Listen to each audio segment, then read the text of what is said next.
today. The Live 5 for 6 Skyview Network, sponsored by Terry Lambert Hyundai. Today was a cooler day, and by tomorrow morning, we will be pretty cold, then warming up nicely in the afternoon, back into the 70s with a lot of sunshine. I'll have all the details on your forecast coming right up. Right now on News Channel 6 at 6, round one of the Augusta National Women's Amateur Tournament is wrapping up. A look at who's on top of the leaderboard as we get set for day 2. Also ahead, local hotels getting ready for an increase of patrons for the Masters. We'll show you what those spots are doing to make everybody feel welcome. And commissioners voting on a plan to turn over the operations of the Patch to Augusta Tech. What that means for the future of Augusta's golf course. As your News at 6 starts now.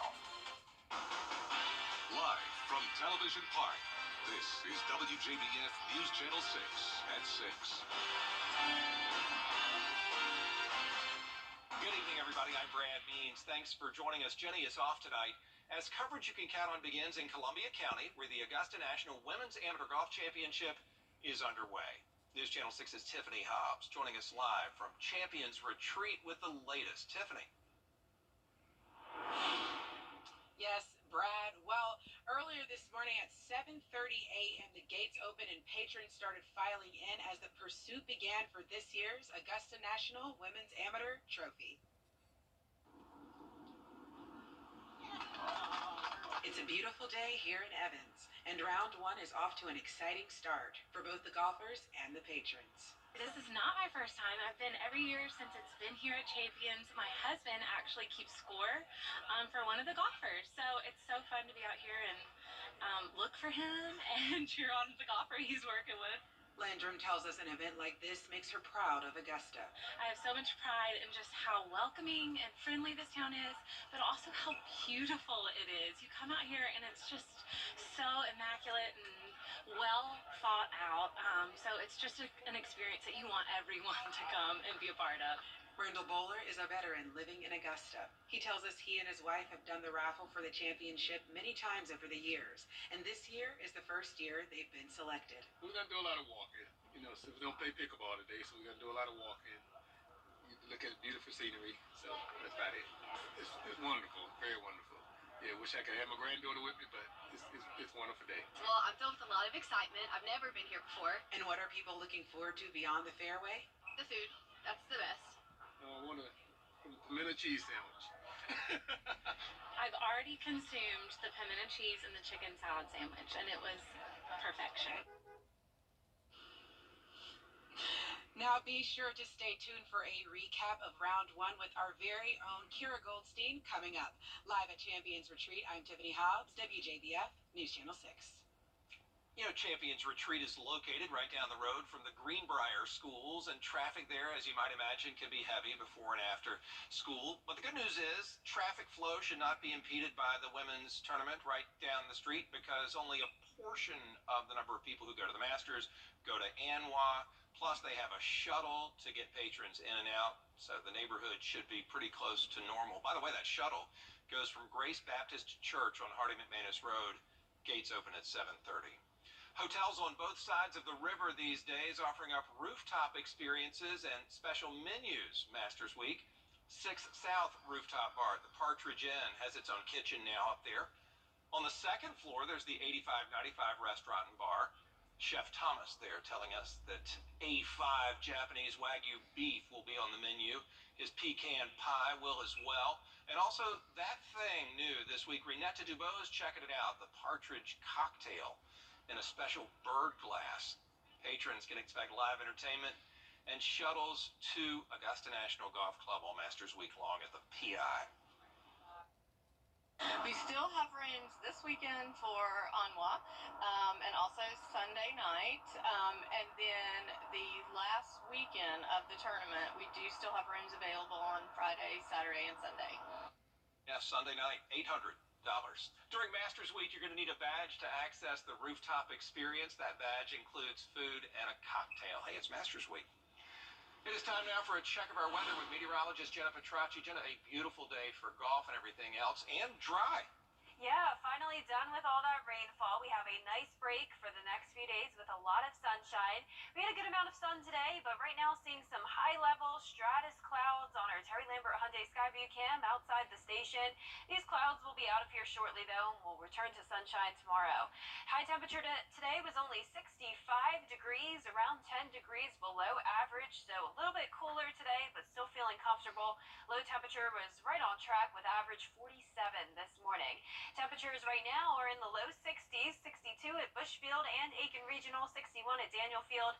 Check out the dew points, only 30s right now, so we do have drier air moving in, and you can see how much cooler that air is as well compared to yesterday. 7 degrees colder in Augusta, 9-degree difference in Evans and Aiken, 10 in Thompson. So winds are very calm right now, only seeing up to around 5 miles per hour over in Louisville and down in Swainsboro.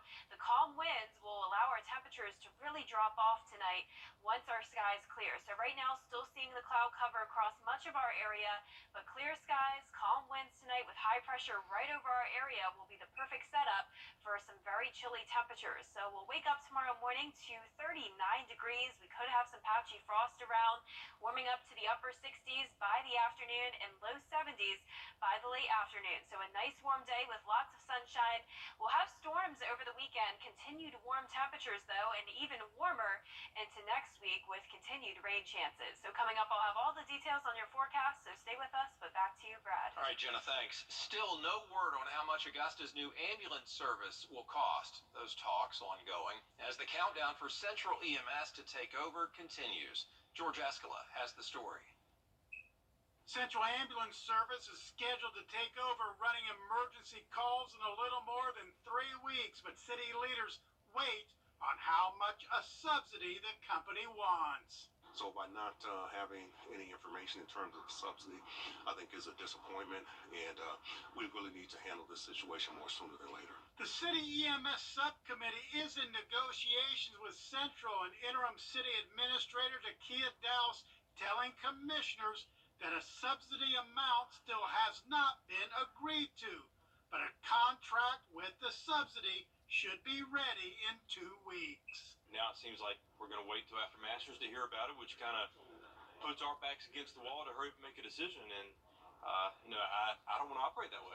But the call by some to announce what the subsidy will be had some commissioners saying that goes against the commitment made by city leaders to stay out of the EMS subcommittee's ambulance negotiations. Do you think they're interfering in the subcommittee process? Well, somewhat, yes.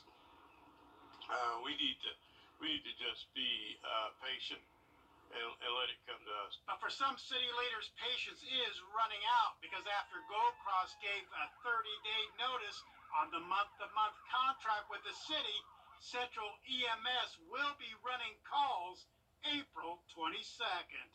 In Augusta, George Escala, WJBF, News Channel 6. How about this? A big step to bring big changes to the Augusta Municipal Golf Course. Commissioners approving a letter of intent to have Augusta Tech take over the operation of the course known as the Patch. Part of Augusta Tech's plans include a major makeover of the 95-year-old course. We want to enhance the course itself, so we're looking at renovations of the course itself and the clubhouse. Number two, we want to really express and talk about the history of it. The caddies, the black golfers that have come through that, how do we celebrate them in a more granular way? Dr. Worrell says Augusta Tech would not take over until January 2025, and they do plan to meet with golf course members to find out what they want to see under the new arrangement. A makeshift memorial is developing at the scene where a 13-year-old was shot and killed yesterday. People are putting flowers in front of the Richmond Summit Apartments on Broad Street. That's where 13-year-old Buddy Brown was shot and killed early Tuesday morning. So far, no arrests in that case. Still ahead, Columbia County and Augusta University teaming up to give future teachers a special experience. Our program is inspiring them to get into the education field in the future. But first, a look at what's ahead tonight on News Nation. Tonight on News Nation. It's a miracle. Wherever I go, I'm always keeping an eye on the power lines. In my home of Puerto Rico, Hurricane Maria showed us what can happen with a weak and outdated power grid. So I became an electrical engineer, and now I work for Georgia Power. We're investing in the latest secure technologies, and we're building the future of energy customers are counting on us for a modern and dependable power grid. And I'll be keeping an eye out to make sure they get it.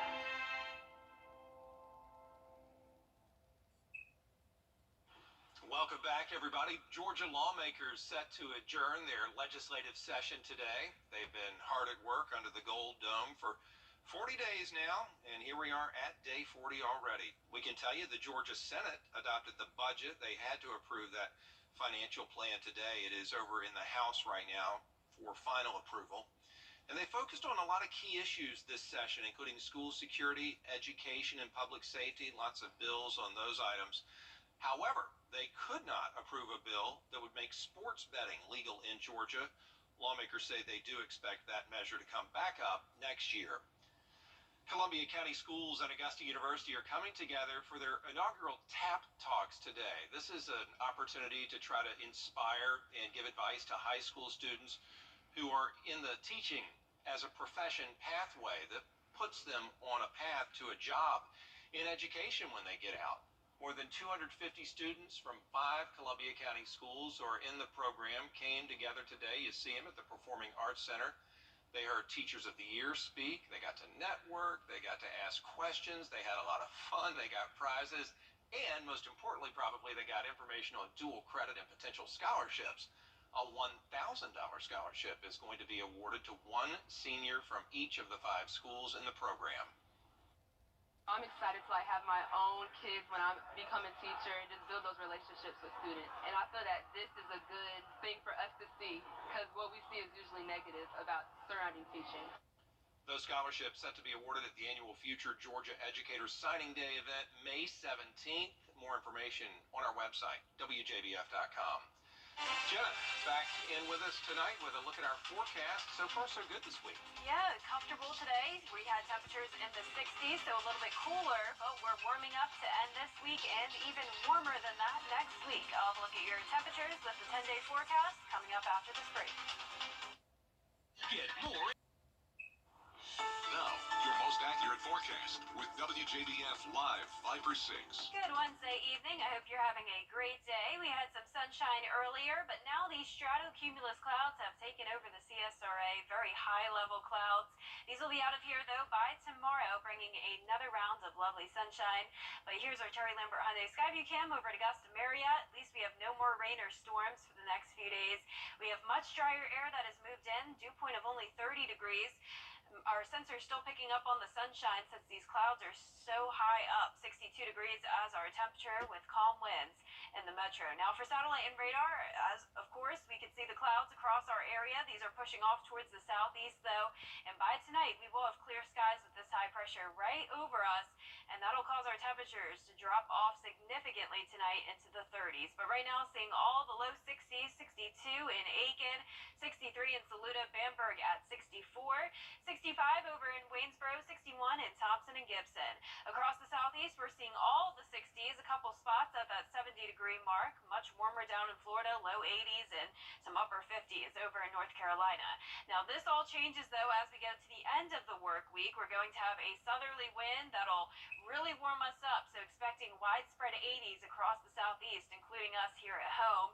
So notice over the next several days, we're going to see a variety of temperatures, but nonetheless warm every day, anywhere from around 72 to 82 degrees. And by the middle of next week, we'll make it into those mid-80s, and it'll continue to climb up from there. Now, as for the lows, 37 tomorrow. We could have some patchy frost around, but then those lows will rise all the way to the low 60s over the weekend and staying above average next week as well. So definitely a cold start to the day tomorrow. Warming up nicely, though, upper 60s by 2 o'clock, then reaching the 70s.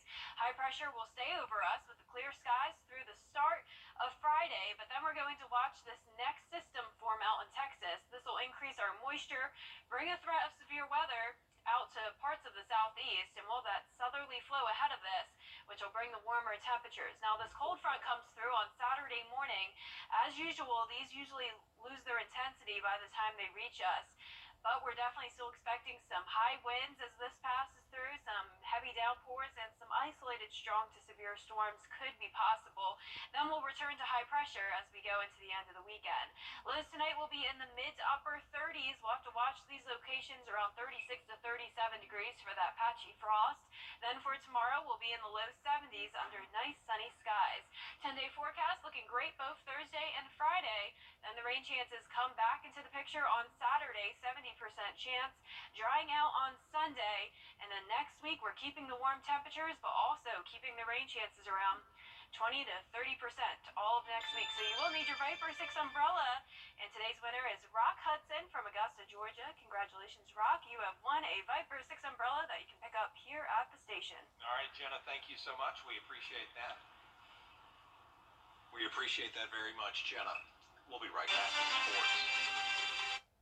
Athlete Awards are brought to you by Jefferson Energy Cooperative, Wjbf of Augusta, McDonald's, and WJBF News Channel 6. Now, WJBF sports coverage you can count on.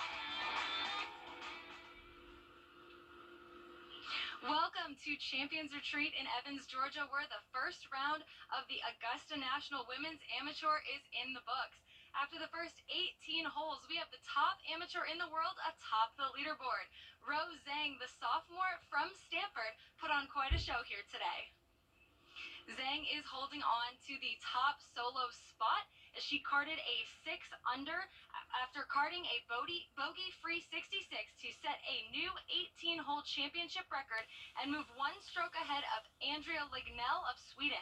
After the practice round yesterday, Zhang said that a win at Augusta National is the one big thing that she's missing from her resume. So she seemed to be really locked into that goal throughout the first 18 today. Now, I mentioned that Zhang was one stroke ahead of Andrea Lignell, the Ole Miss golfer originally from Sweden. She was the only other bogey-free performance of the day, and she finished round one in solo second as she carded a 5 under 67. This is Lignell's first appearance at Champions Retreat, and despite those pressures we might assume she'd be feeling, she was one of the strongest on the course today. To add even more talent to the top of our leaderboard, it was also a great day for University of Georgia senior Jenny Bay, who is sitting solo in third at 3 under. Now, she started off a little shaky as she bogeyed on the first hole, but she came back and carded 7 birdies to finish 3 under 69. Now, taking a look at that leaderboard, we can see that Zhang and Lignell are atop the board, followed by Jenny Bay, and then there's quite a crowd behind them with 14 golfers within 2 strokes of each other, and they're all going to spend tomorrow chasing the world's #1 amateur. From the start of the round, I really just wanted to kind of make pars because at Champions Retreat, you never know what you're going to get, and with the ground being so soft and being muddy, I can't really expect anything more out of my game today. To be honest, I definitely don't see 67, but yesterday, I mean, it's my first time, so I heard they played it really tough like last year, so I kind of expected a score maybe around par, so this is just, it's so much fun, it was unbelievable. I had a lot of confidence this round. I would say more instead of intimidation or something like that, I would say more of kind of familiarity. Because I played last year, I felt like I knew what to learn from it, and I practiced the things I needed to do. It was a rough day for defending champion Anna Davis. She was penalized twice on the first hole for lifting her ball out of the mud and not replacing it in the original spot. That cost her 4 penalty strokes, giving her a 9 on the hole. But she did bounce back to finish the round at 4 over and said afterwards that she wasn't aware a lift, clean, and place only applied to the fairways. She said that this was a learning experience. Now, tomorrow, Davis and the rest of the field will try to finish in the top 30-plus ties to be able to play on Saturday at Augusta National Golf Club. I'm Kira Goldstein, WJBF News Channel 6. When it comes to furniture, one size just doesn't fit all. But one collection does. The new Modular One from Rooms to Go. Perfectly designed to fit any space, any style, and any budget. Just choose your pieces and easily build your perfect room. The best part, because it's Rooms to Go, it's not only super affordable, it's super comfortable too. Julianne Hough, and this is what's possible at Rooms to Go. This weekend, there's a...